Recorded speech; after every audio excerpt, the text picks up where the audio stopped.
Such exhilaration heading into the unknown. I felt already more alive and more anxious than I could remember. Now my days would be open, not full of schedules, and I wondered if I were capable of handling so much loose and wild reality at one time. But I knew that not trying would be the death of me. Welcome to this MythLit webinar hosted by the Fates and Graces team for the myth community to read together and celebrate the field of mythological literature. I'm Joanna Gardner, and we also have Stephanie Zachowski with us today.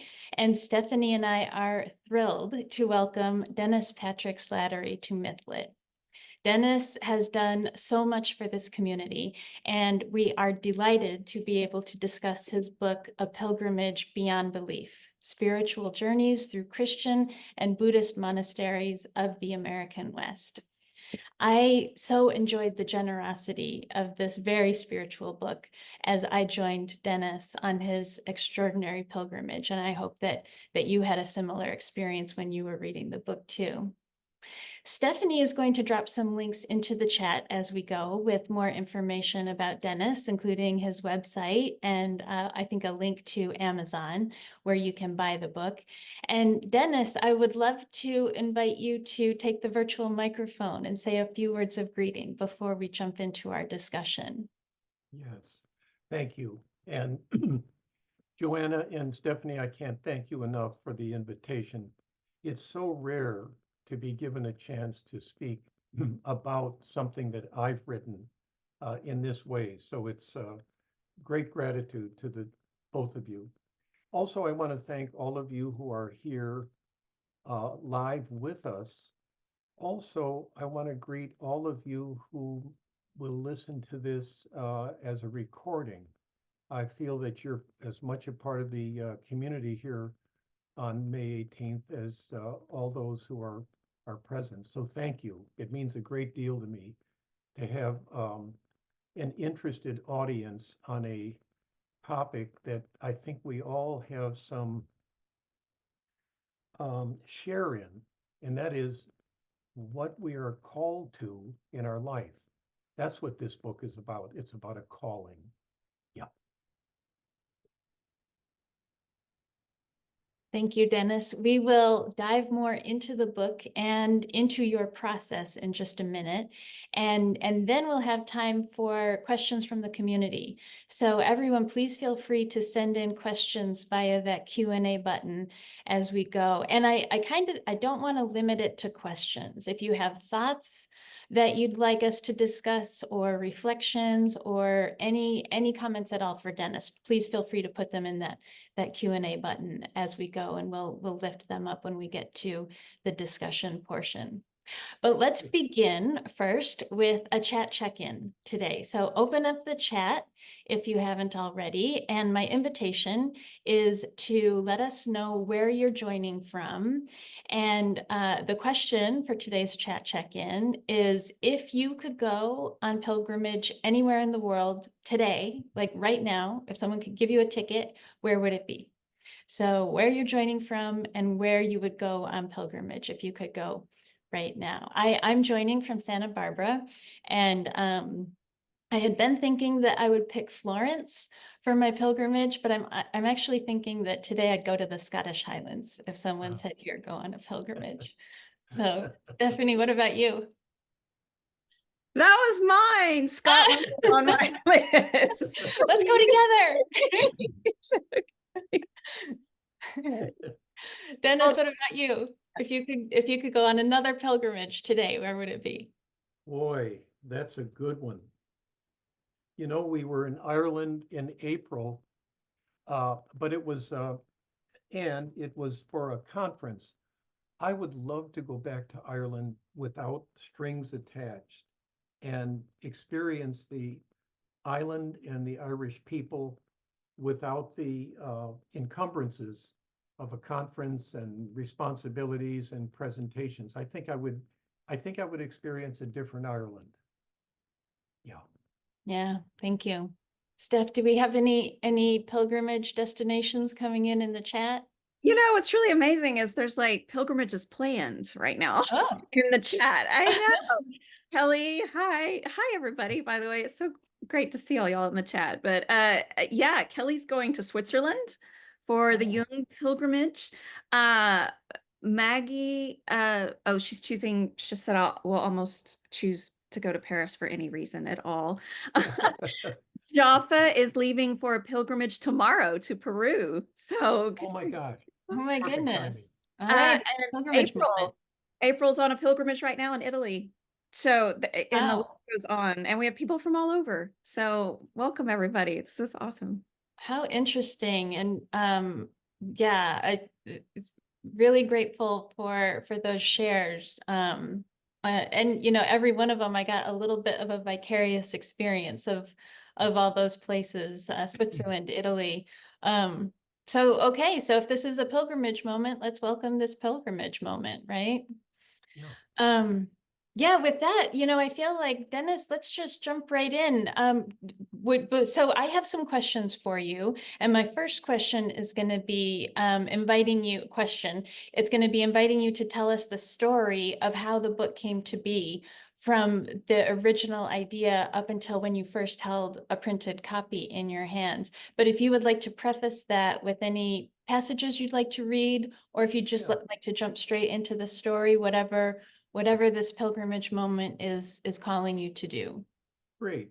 Yeah, you know, I'd love to read a couple of passages to get in the language and the experience of the pilgrimage.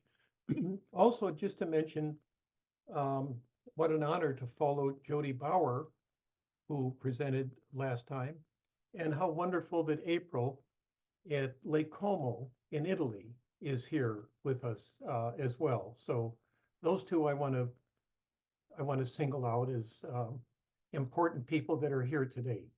Yep. And now I can go ahead.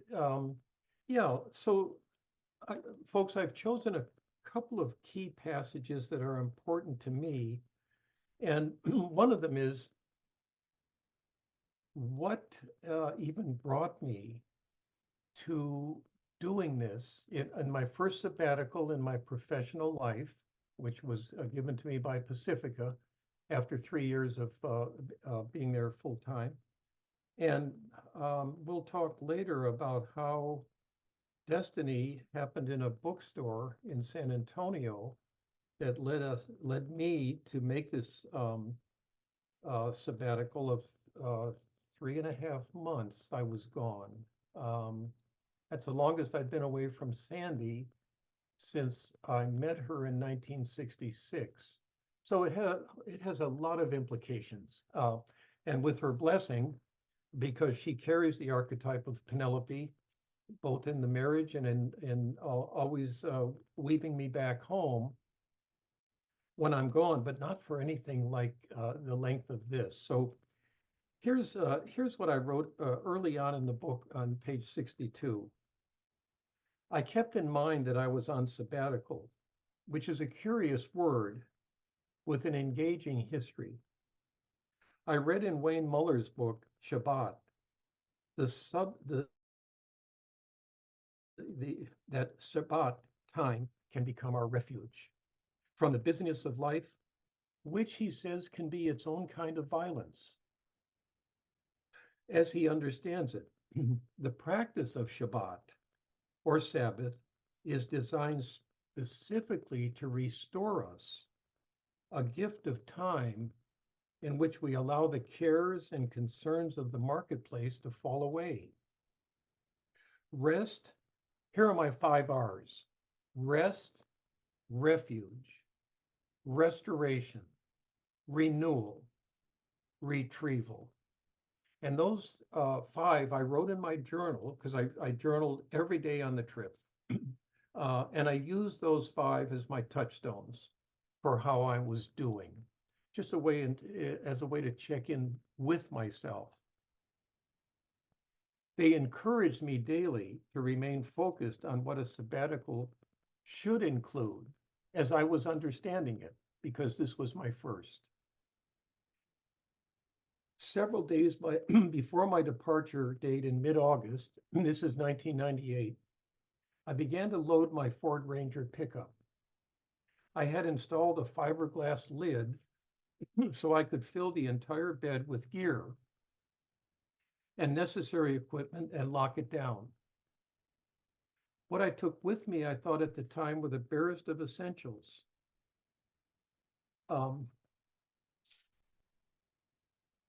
I realized too that this was going to be a spiritual odyssey, more than a psychological one, but how do we separate those two? I don't think we should. I realized too that the language of the Catholic Church in its homilies and sermons had long ago lost its connection to mystery for me. It seemed divorced from any imaginal grasp of how and what I lived. It was rational and uninspired in its descriptions, as if it too had lost its source of inspiration. That's how I was feeling, a loss of inspiration and energy.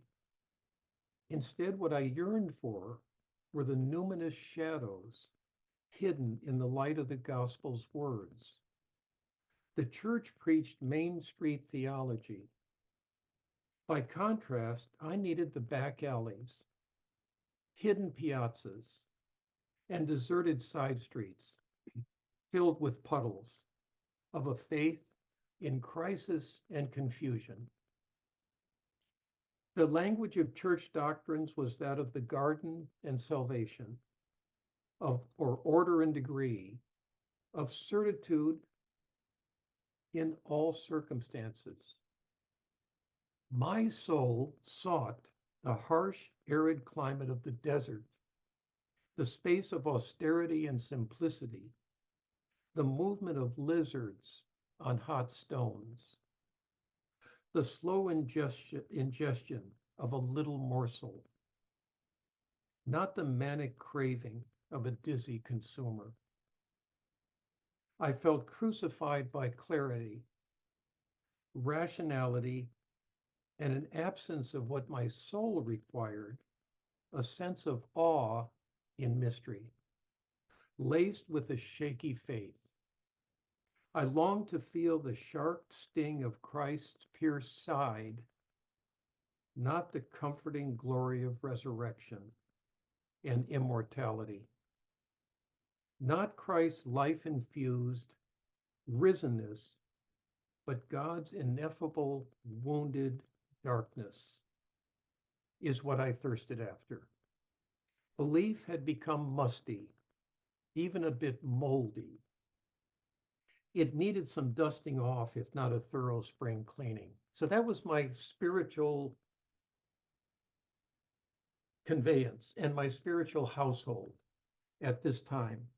So I have more of that one, but I want to move on to what might in fact be, as Tom Moore wrote in his original introduction, which is part of this pilgrimage book.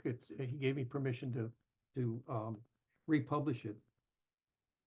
This was a real important moment. Here I am in Napa Valley at the second of what will be 12 monastic or retreat centers, as well as one Zen Buddhist center in Northern California.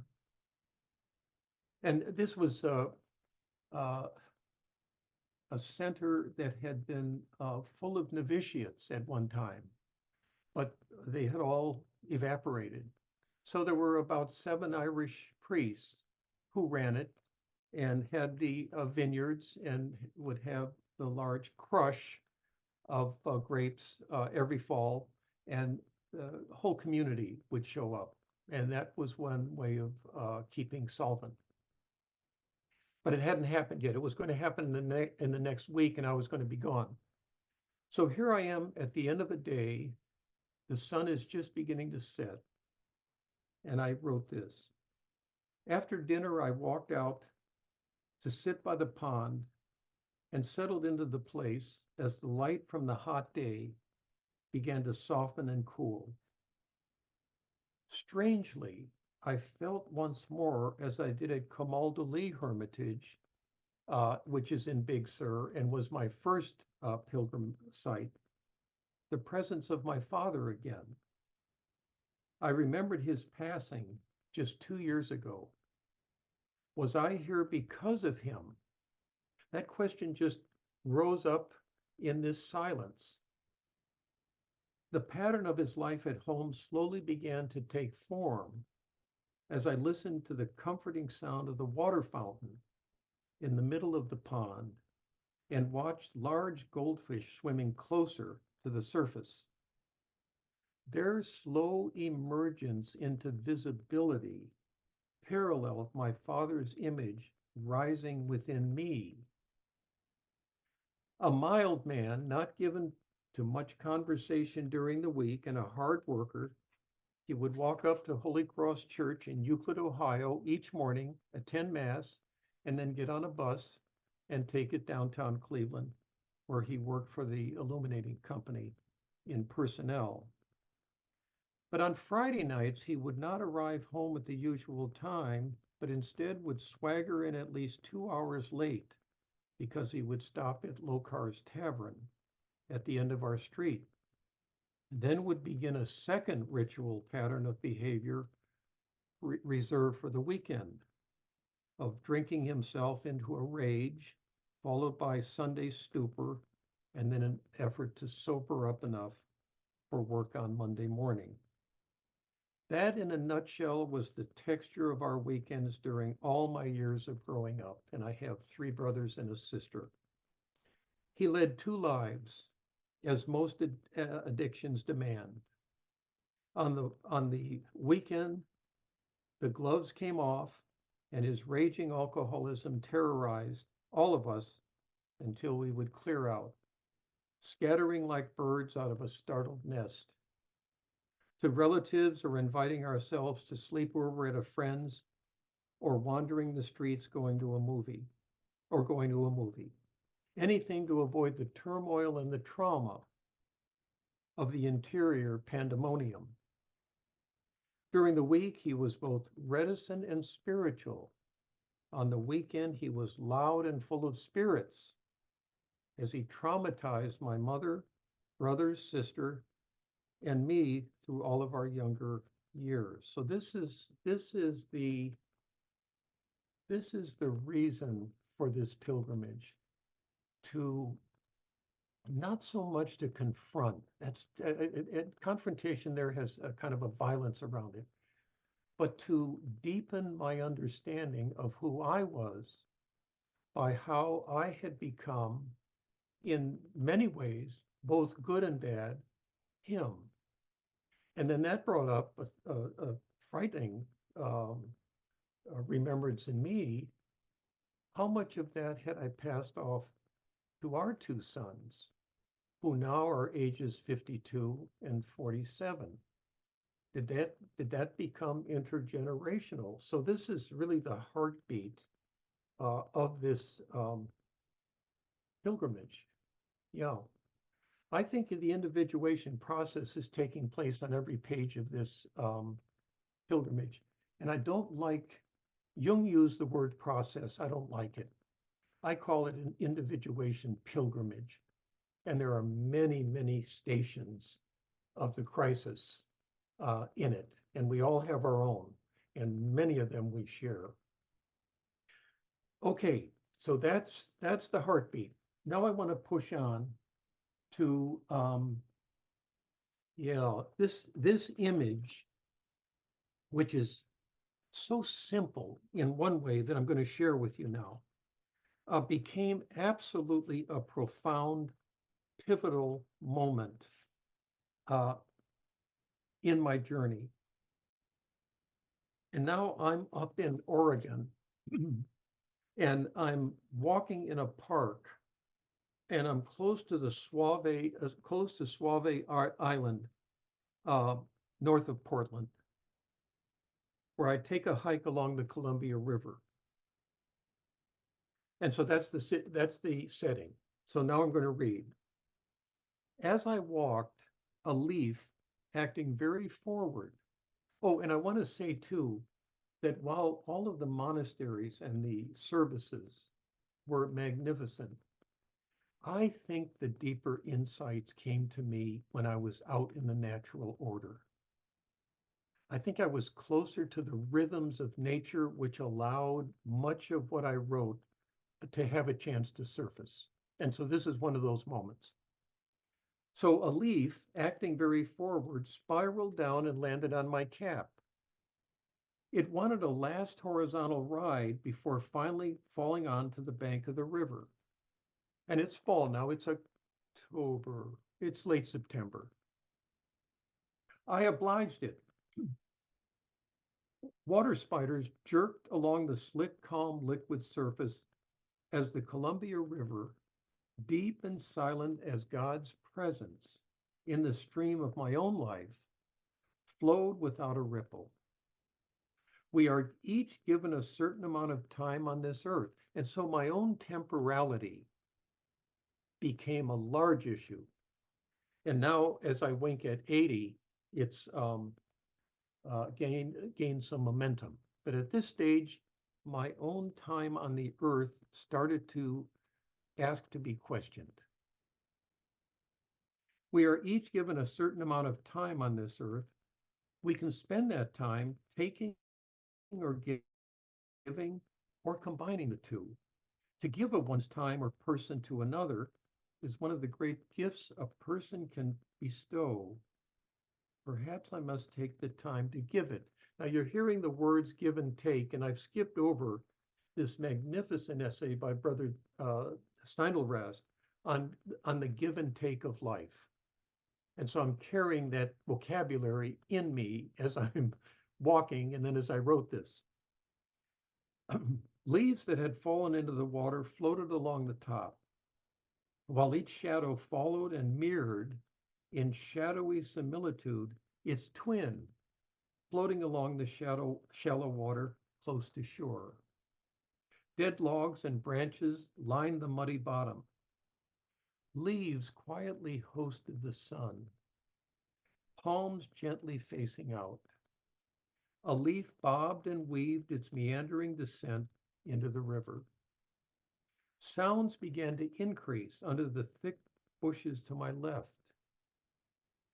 And here's the image. A spider's web caught the sunlight in its gentle sway, and just for an instant, out of the corner of my eye, I noticed the filaments of perfect symmetry. This scene was too delicious to pass by, so I sat for a moment on an adjacent log to enjoy the patient and confident engineering of the web, which was still wet from last night's moisture. Now, I know all of you can see that image. This doubling of nature awoke in me the belief that each of us, was a double of God, a double of divinity. That what took place in the visible order was duplicated in me in a divine way. I waited for these instants of insight. In the natural order, where God spoke quietly but clearly. If only I had the ears and eyes to take it in by giving myself over to God's conscious presence. Then as I gazed at the web, it suddenly disappeared. For a moment, I thought I had hallucinated it, but the sun's light had shifted just a shudder to the right to make it disappear. I knew the web was right there, almost where I could reach out and touch it in its invisible presence, between the two small shrubs to which it was anchored. An invisible presence now, yet I knew its existence was a matter of inches from my hand. And it brought up this question: how many other webs were right in front of me, which I did not see because the attitude of the light, or because my angle of vision blinded me to them? I recalled once more a physicist's belief that we have visible to us only about 4% of the created order, and the rest is invisible. Okay, I'll go with that, but there are moments like this one, as I shifted my position, mere inches on the log, when again the spider web appeared to me as the sun once more caught it to make it magically visible to light. So it must be that we can, depending on our disposition, see parts of the universe that may become visible when we are seated correctly, or that we find the right angle for their appearance. It need not move, but I must be willing to. I thought that this phenomenon could also reveal God to us through moments of grace. If grace were understood as a gift by which we are given an angle of vision of God, grace then might be considered a light, which, when slanted in the right attitude, reveals what is invisibly before us, pulsing its own reality. It's not depending on us, daring to be seen by anyone with sufficient grace to see. And I want to say to you that, in retrospect, it was the whole pilgrimage was a continual emptying out to make room for these kinds of moments, instances. And I call them instances of grace. This, I thought, is what poets write about. Those instants of vision when the light catches the invisible and allows the full measure to be seen for a moment in time. Sitting alone on a log, on a log next to the deep flow of the Columbia River, contemplating a peekaboo spider web and delighting at how little prompting I needed to enjoy the mystery of the world. No boundary existed between the physical and the spiritual realms, between the natural order and supernatural presence,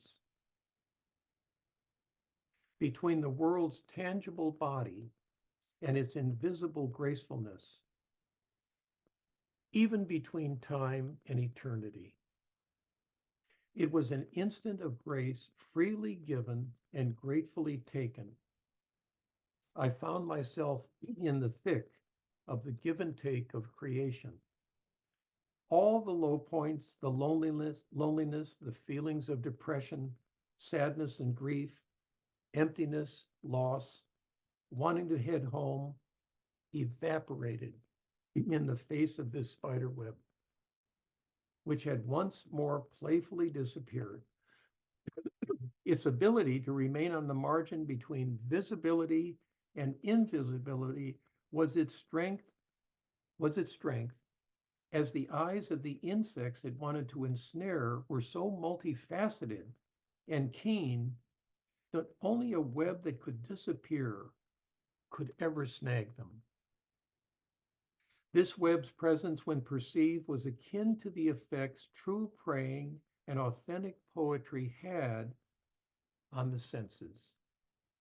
Both of them made visible what was hidden in plain view, just in front or next to us, or coming up from behind. Our failure was in lacking the right attitude by which to see it. And then I created at that moment a poem. It's a short poem. I'm going to read it to you. I titled it Zen Web. The spider's mandala rests serenely anchored like a large enmeshed wheel between two scrub bushes linking forest and river. The sun gives it shape and an angle of clear vision. It vanishes when the sun blinks behind a swaying leaf. The spider web rests Zen-like at the center, in perfect zazen, waiting, praying. Proud of its design, it spun from a memory it did not recall it had. Only when the web fades becomes clear force does the spider move wavily in midair above the ground toward a small moth flapping against the sticky filaments of two scrub bushes, keeping the tension of the moth between them.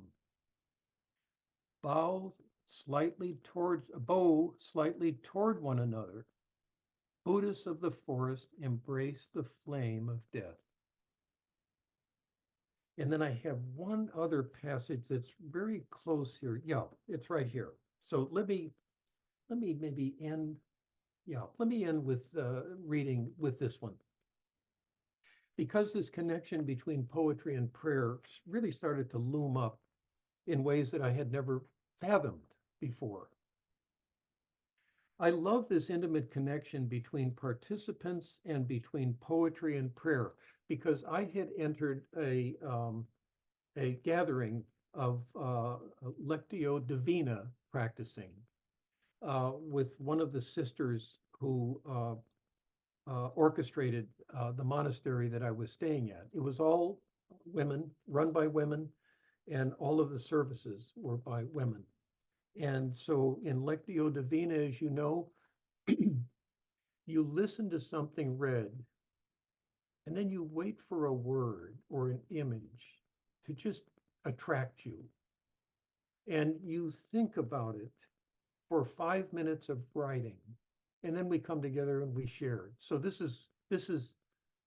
reflection is off of that Lectio Divina session that lasted about an hour. I love this intimate connection between participants and between poetry and prayer. I found this exercise with the 5 of us insightful. I also recognize through it the layers of consciousness that we are capable of moving through to deepen our reflections. This too was a form of prayer. By using an old method of praying through contemplating scripture, the Psalms or poetry, which opened the heart to new discoveries. The words uttered to myself in the silence began to alter my awareness of God through the words trust and simple. Those were the 2 that I latched onto and wrote a meditation on. Much too complex that I tend to craft God. Rather, what simplicity is the grace of God if it were accepted on those terms, trust and simple. My mind complicated what the heart knew to be a simpler truth. I meditated on these 2 words for several minutes in the silence and the warm community of the women, and sensed that it was an act of creative imagining, in which the myth that moves silently within me was invited to voice itself. And I'll end here. Contemplative prayer, like Lectio Divina with the Psalms, was poetic in its nature, in that it allowed the heart to be mindful and the mind to include the affect, the emotional response as well. But to be open to the fullness of God, Father Keating suggests in his book, Open Mind, Open Heart, which I was reading at the same time, that our spiritual journey, the first thing the Spirit does is start removing the emotional junk inside of us. God wished to fill us completely and to transform our entire body spirit, he writes, into a flexible instrument of divine love. His word flexible drew me back to the give and take, elastic quality of Brother David's talk that I mentioned a few moments ago. Is it possible to sustain such a feeling and return to the everyday world with this feeling of being emptied of junk, of feeling this gratitude to divinity for the simple pleasures I am now more attuned to? I knew it could not be forced. Either it became a part of me or it did not. What might decide its real efficacy was the presence of grace as a sustaining energy to sustain the peace of mind that attended meditation. Yeah. And I think I'll end the readings there. Yeah. Thank you so much, Dennis. You mentioned the spiritual and the psychological, and I feel like what you've just shared demonstrated an inseparability.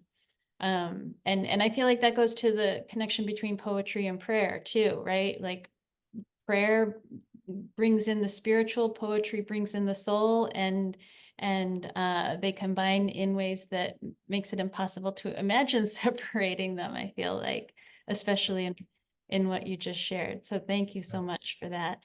And I wonder, so I want to get to the, we do need to be conscious of time, and I would love to get to the story of the book, but I'm wondering if you could comment a little bit on that combination, that spiritual and psychological combination that you experienced at the end of the pilgrimage. Like, how did it change you?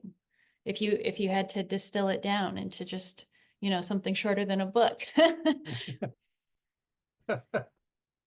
Well, it's a wonderful question. And all of the changes in me are still happening. But one of them was a question that came to me. What is it to live a life of abundance? What does that mean? And is it possessions? Is it privilege? Is it fame? Is it position? And I came to the realization that keeps growing in me that abundance is that spiritual sense of fullness by noting and appreciating the ordinary. So it's the ordinariness of things, the ordinariness of people who are always extraordinary in their ordinariness. So I think it helped me to live comfortably with how the extraordinary is right there in front of us in the ordinary, in the spider web, in those small things, the leaf falling on me, the way that the leaves mirrored themselves in the very slowly moving river. And the other piece is, and maybe this is my teaching Moby Dick to a group now online, is that everything is entangled with everything else, and everything doubles everything else. So this quality of doubling. So the world is duplicitous, but in a good sense, because it's always duplicating itself. Those are deep lessons that came out of that experience, but came out of the writing of the experience. That was my Because I next didn't, question, is to what extent is the pilgrimage the transformative moment or event, and to what extent is the writing the pilgrimage the transformation? yeah. Want So to I lived, comment? no, that's beautiful. So I lived out the myth, but I expressed it mythologically. Mm-hmm. So the myth was the experience, and the mythology was the language that that the myth insisted on to give it a shape and a form that moved it as closely as I could do with my limited vocabulary to its reality. And how did it come through? It came through metaphor, symbol, simile, likeness. Um, and I go back to Plotinus's wonderful observation. All learning takes place by likeness. Hmm. You see how is this like this? Mm-hmm. Which assumes that you know the difference. Otherwise, you couldn't pose the question of how could they be like unless it was resonating off of kind of how they're different. And Hillman and Jung both quote Plotinus in that that sense of the as-ifness of things. This happens and it made me feel as if, and then we're over here, and so it's very the figurative language gives a fluidity to reality, which for me seems much closer than the idea that reality is fixed. Mm, It has certain fixity, but I think its essential nature is fluidity, motion, fluidity. like Yeah. Psyche herself.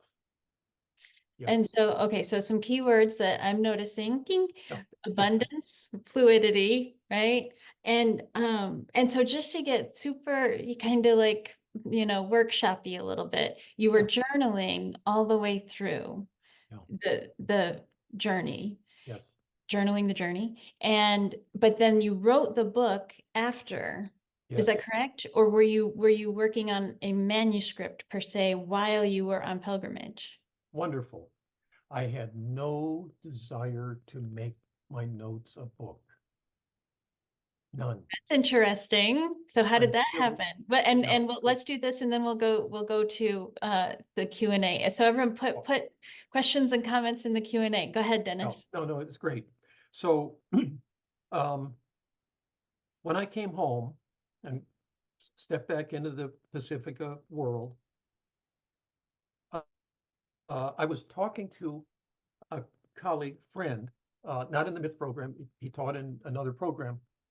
And I was telling him, I was gushing about my experience.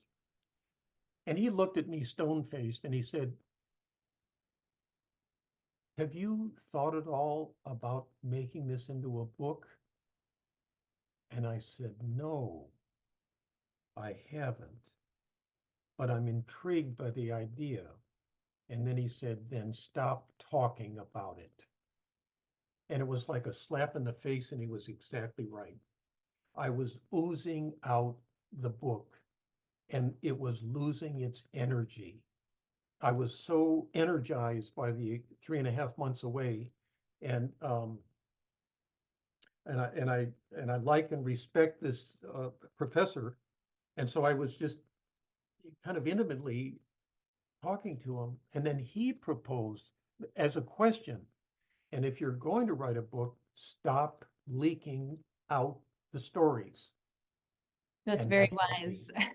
Yeah, and that helped. But I didn't write a word of the book until 14 months after I was home. Oh, interesting. So 14 months. Wow. it did gestate in me in ways that I could not tell you now, but all of you and all who are listening know the mystery of the creative process. And sometimes the best and deepest creativity is happening unawares of consciousness. And I think that's what happened to me, that it went dormant in me. And then 14, 13 months later, I thought, you know what, maybe I do have a book here. Mm, So that was the process. But I think that gestation period of, I think it was about 14 months mm. um, before it could start being birthed, a little bit of labor at a time. Yeah. Thank you. Steph, do we have any questions or comments, thoughts, reflections, hopes, or dreams coming in via the Q&A? All Yeah. of the above, but we Okay, great. we have thoughts in the chat, but we have a question, a couple of questions. We have a question from Jody. And this is harkening back to your need for the dark aspect of God, with that kind of yearning to go into that space. Yeah. Reminds me of Chris Downing's midlife need to descend to the dark goddess. Could you comment on this? Well, the darkness was illuminating in the paradox of spirit and psyche. So, and I think when I came home, or maybe before, I was reading a book. Was it Joan Halifax? I can't remember. On the darkness of God. And when I read it, I thought, no, I get it. I get what she's pointing to. That darkness is not a place of fear. It's a place of a guidance. To be, I mean, I think of Dante. midway in the journey of my life, I found myself in a dark wood, and I had lost the path that does not stray. And that starts his individuation that takes him 100 cantos and over 14,000 lines to let it steep and ripen slowly in him to the end of the poem in the Paradiso, where his vision of God transcends all language. It can't be spoken. And that's where the last cantos of Paradiso end, with Dante struggling and realizing words have run out, but I have that vision. That's what he's left with in the poem. And I think Dante's story is all of our stories, men or women, in the archetypal passageways. Yeah. Wouldn't happen without the darkness, right? It wouldn't happen. To try to sidestep Inferno is to truncate the experience, and it won't be fulfilling.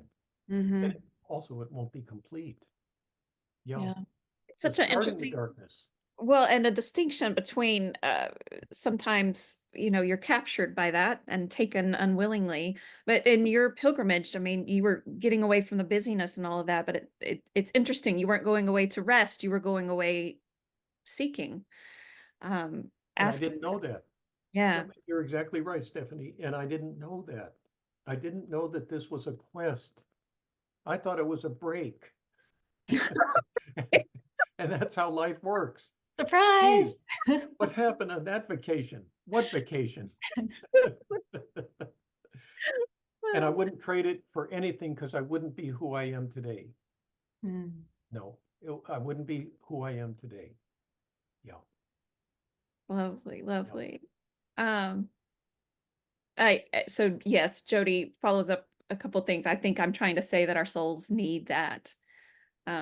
But mainstream religion doesn't always enable that walk. It's no, exactly. It's a good way to speak about the difference between a religion and a spiritual experience.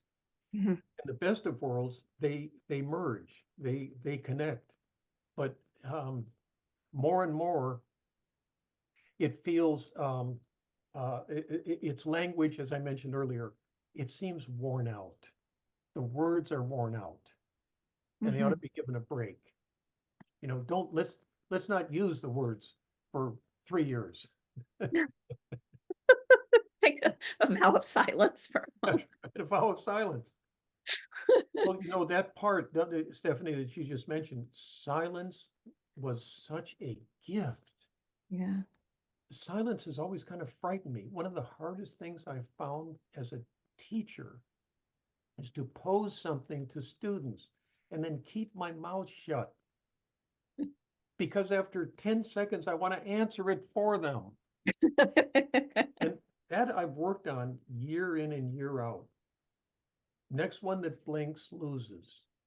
And then after maybe 45 seconds or so, well, somebody, says, well, I mean, if I can share, come on. But really difficult to stay silent. Yeah, I'm doing a little better. Same for me. Okay, we have from April. So I wanted beautiful. photos of young Dennis on his motorcycle going out into the adventure you went on with your friend, I think. But and now I am wondering what tools you use to return to that act of emptying out when you're feeling stuck, or did it simply continue thanks to your pilgrimage practice? Pilgrimage. Yeah, beautiful. Thanks, April. I cannot start a day without, and I get up still at 4:15, 4:30, light a candle to Hestia, get my coffee, sit in my chair, which is just over here with my little gooseneck lamp, write in my journal for 25 minutes about what happened yesterday that wants to be remembered. And then one or another spiritual works that I'm reading. I'm rereading Pema Chodron's Comfortable with Uncertainty, which is just one of those books you keep coming back to because it keeps you on track. So that is like a little mini monastic place 7 days a week. I can't live without it. Patrick and I talk about this because we share a similar meditative practice in the morning. And without it, the day never feels on track. I mean, all kinds of stuff can happen, but it doesn't feel on track. So that meditative or contemplative time, which lasts for about an hour and a half each morning, and it's still dark out, is and I light some incense, is a way to begin the day. Yeah, so that's the spillage from the more intense monastic experience. Yeah. I- I it hope occur- that helped, April. That is a religious ritual, what you're It's a describing. religious ritual, absolutely. Yeah. And again, psychological and spiritual. Yeah. It's both, because that's when I read Jung. Jung Mm. makes more sense to me in the morning than in the afternoon or the evening. In the afternoon, he's writing in German. I can't understand him. But that it's that porousness. It's that being, before the ego wakes up and says, "Oh, wait a minute, I'm not in control here. Let me grab life here now, and I'll run the show for you. I'm in the wheelhouse." It's like before the ego wakes up, the self is saying, "What's going on? What do you have? What's important?" Yeah. And when I ask that question about what from yesterday wants to be remembered, the pause before things start lining up, wanting to be written out, is about 4 seconds. I mean, Mhm. they're right there because I'm in a psychic, spiritual attitude of openness. So it's right there. Yeah. And it's also the 3 S's, right? Stillness, silence, solitude. Solitude. Yeah. Beautiful. You create that space every single morning. Yes. Um, Yes. I'm connecting it with the silence, waiting for students to respond to questions, like the magic arises from the silence. Yeah. And magic is not a too strong a word, Yeah. Joanna. I completely agree with you. It's magical. I mean, I've done it for 33 years. And I have something, if I can just share this with you all, just shy of 11,000 pages. I have shelves of nothing but journals. I don't Wow. have any desire to read any of them. But the process that I engaged for 33 years, that's what's important. And sometimes a poem will start because I read poetry in the morning as well, because I feel like I can connect with that poetic, mythopoetic attitude. And then maybe a poem starts to germinate and I start writing it out. And I have a journal that is only for poems and dreams. And then the other journal is for just the recollection. And for some reason that I can't explain to any of you right now, it seems important to keep them separate. The dream poetic journal and the I'm going to call it a recollection journal. Yeah, I just think they need their own separate covers. Yeah. That makes sense. That makes sense. Do we have time for one more Yeah, question? let's do it. Let's do it if we have one. Good. This is from Johanna. Hi, Johanna. How does one recapture that yearning to meet the God that seems lost? The silence is deafening, and yet there is remnants of desire to meet God again. It just cannot be through a structure experience of organized religion that has failed me more than once in my life. Yeah. Yeah. I can relate to that. I think reading Another work that I'm reading my notes. I can't believe that I typed up the amount of notes. I'm going to answer the question. And I'm blocking on her name, but the title of the book is Practical Mysticism, where she, and I'm sorry, it's over there, but I don't want to get up and points out that the mystic and the poet, they're cut from the same cloth. So Evelyn Underhill, thank you, Carol. Yeah, Evelyn Underhill. I think having coming across, and I read Thomas Merton often, just a few pages. And Jung, the volume Psychology and Religion, West and East. These are like prompts that fertilize the imagination to think spiritually, psychologically. So I find that very helpful. And your favorite poet, Mary Oliver is so wonderful to read. They're these lyric poets. Tripwire, the spiritual imagination, and start fertilizing where you are right now. So that's my suggestion, because it's what I have found that works, and I don't think I'm unique in any way of finding inspiration.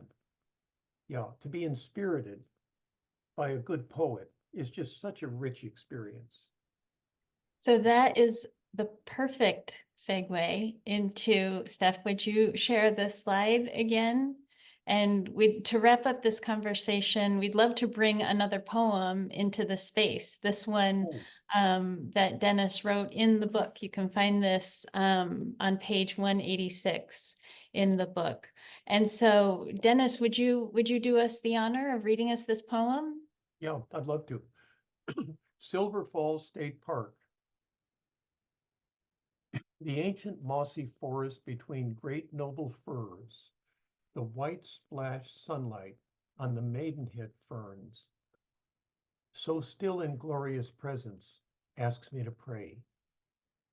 So still and full of its own presence is the sun's soft light, dappled, helping every living thing grow fully into itself.